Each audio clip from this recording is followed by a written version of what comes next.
is The Opinions, a show that brings you a mix of voices from New York Times Opinion. You've heard the news. Here's what to make of it.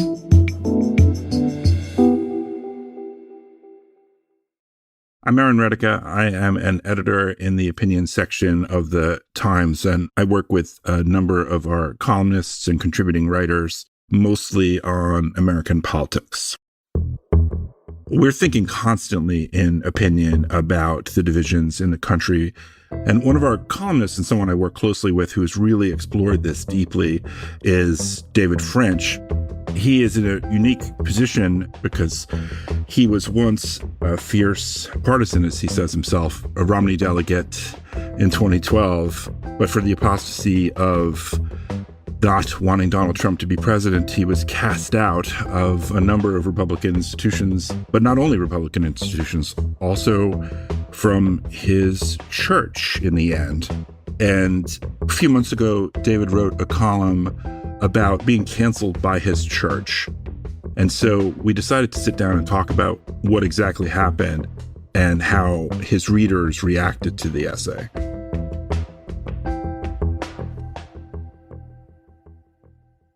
David, let me ask you to tell the story in the first place.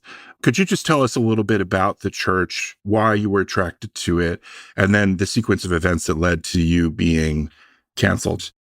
The story really begins in 2004. I had just uprooted my family from Kentucky, where we were living, and moved to Center City, Philly. And moving from the South to Philadelphia is very different from a church standpoint. And where I came from, there were churches on every street corner. So we looked for churches, found one relatively close to where we lived called 10th Presbyterian. And when we arrived at that church, it fit us like a glove.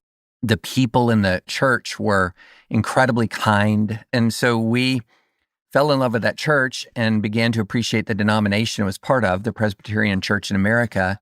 And then when we moved from Philly back to Tennessee, we immediately went to a PCA church. In fact, we chose our house in part because it was close to a PCA church. And for many years, we had a wonderful experience in that church, just wonderful. But then in hindsight, there were two things that really changed our lives in our church. One was we adopted a little girl from Ethiopia, and there were a number of really gross racial incidents where people at the church or the school would say terrible things to my wife, to my kids. For example, one church member asked my wife, "Why couldn't you adopt from Norway rather than Ethiopia?" A teacher told one of my kids, "What did you do? Did you purchase your sister for a loaf of bread?" And then 5 years after that, again, this is something I did not know would change my life considerably in church. Donald Trump comes down the escalator, begins to capture sort of the evangelical hearts and minds. And I said no to Donald Trump. I ultimately said no to the Republican Party. Didn't say no to being a conservative, but said no to being a Republican. And when we made that decision, we knew there would be blowback. We knew that. We had no idea at all what was really in store for us when we made that decision. When I first began to write, I was working at that time for a conservative magazine called National Review. When I first began to write against Trump, the threats and harassment and intimidation that came just flooding into us and against our family was overwhelming. And what was deeply discouraging, though, was that when we turned to our church families for support, we didn't find it as uniformly, say, as when I deployed to Iraq in 2007, when my church really, really rallied around me. The bottom line was we got to this point where when we were going to church, we could not be sure that we weren't going to be harassed by somebody. It became a difficult place to go because it didn't feel like home anymore. Okay, so you left the church and found another one in Nashville that you like much better. And nonetheless, you still retained all kinds of ties to people in the church. And that's, of course, how you got invited to the panel that's actually the subject of the column. So maybe just tell us what happened there. Yeah. So I maintain close friendships. And one of them, who works for the PCA, called and asked if I'd be willing to participate in a panel about helping pastors deal with very polarized times. And they wanted me to share the stage with 3 other people to help people navigate what it's like to be a polarizing figure. And we knew there would be a backlash. The announcement came, the backlash arrived. I didn't think much about it. It was pretty ferocious, though. It was very ferocious. I mean, somebody even wrote a parody song. It was absurd. It was also very malicious and dishonest. But I was fine. I mean, it's sad to say, Aaron, I've been through this many times before, but it was fine. And then I began to hear that the PCA was reacting to this like somebody who's been shocked with a cattle prod. They were reacting with extreme alarm. I learned that they were considering disinviting me. They asked me if I'd voluntarily step away, and I said, nope, I don't give in to trolls. I don't give in to bullies. But about a day or two later, the PCA didn't just cancel the panel, Aaron. They put out a statement blaming me. And the statement was referring to, a PCA official was, had I known about some of David's prior writings or the way people had received them, when, wait a minute, had he known, it's not like I'd put these words in some sort of private listserv. Yes. Had we known about the thoughts published in numerous periodicals all over the United States by this man. Yes.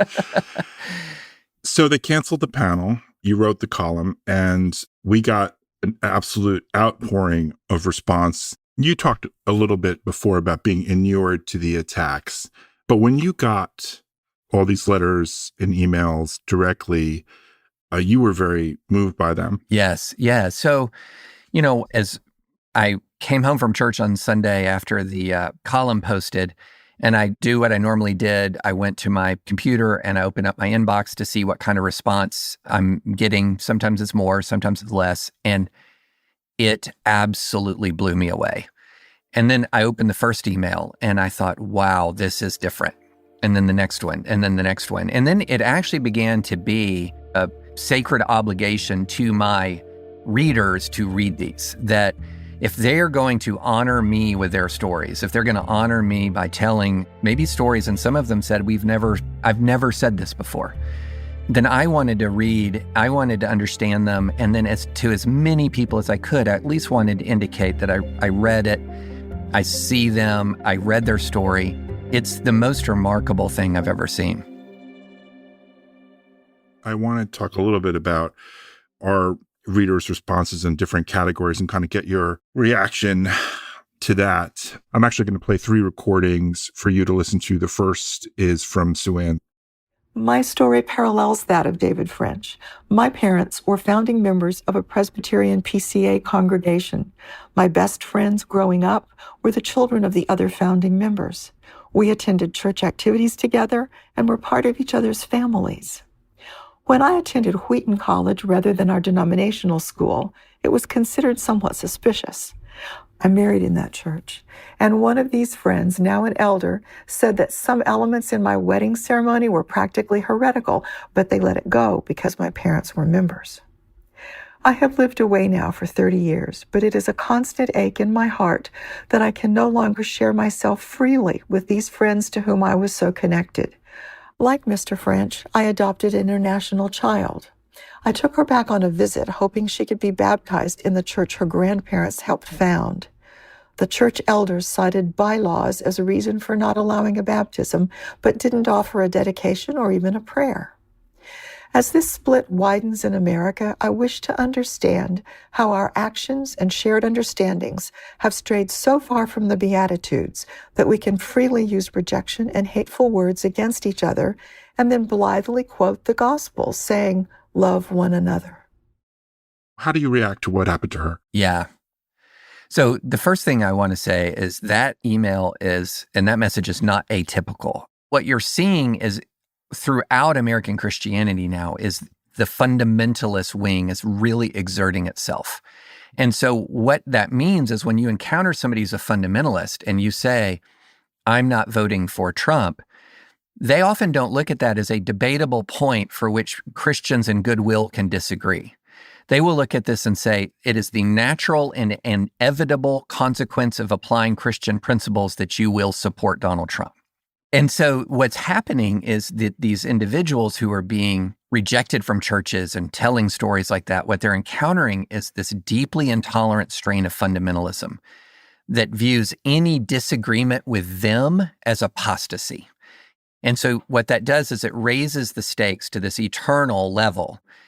And what ends up happening is they just sweep aside all of these scriptures about loving your enemies, being kind to those, blessing those who persecute you. All of that is just swept aside in favor of the burning certainty and ferocity of the culture war. So obviously not all the responses were personal stories, right? People talked a lot about their own frustration with polarization. They talked a lot about what's happening in society as a whole, but they also wanted to push back against you a little bit. We're going to give two examples of pushback now, one from Sherry Irvine and another from a man named Claude. My question to you, Mr. French, is why do Republicans only see bad behavior when it happens to them? I have witnessed white churches discriminate against people of color, LGBT folks, and women ever since I became an adult. Did you not notice these unchristian traits in your church until they affected you? The only thing that surprises me about the story is how willfully blind French seems to have been to the racism, homophobia, and cult-like behavior of his church and political party, which should have at least prepared him for their rejection of him. It seems that only when those racists and homophobes targeted him did he come to a realization of what his co-religionists have been up to for a very long time. Yeah, those are really good questions. So let me answer it, and there's a number of aspects to the answer. So one of them is just mea culpa. There's a lot of this stuff I should have seen. And so to my shame, a lot of this I just didn't see. And some of it I saw, but wrongly categorized it as extremely exceptionally bad behavior, as opposed to as common as I've come to understand that it is. So first, full stop, mea culpa, there are things I did not see that I should have seen.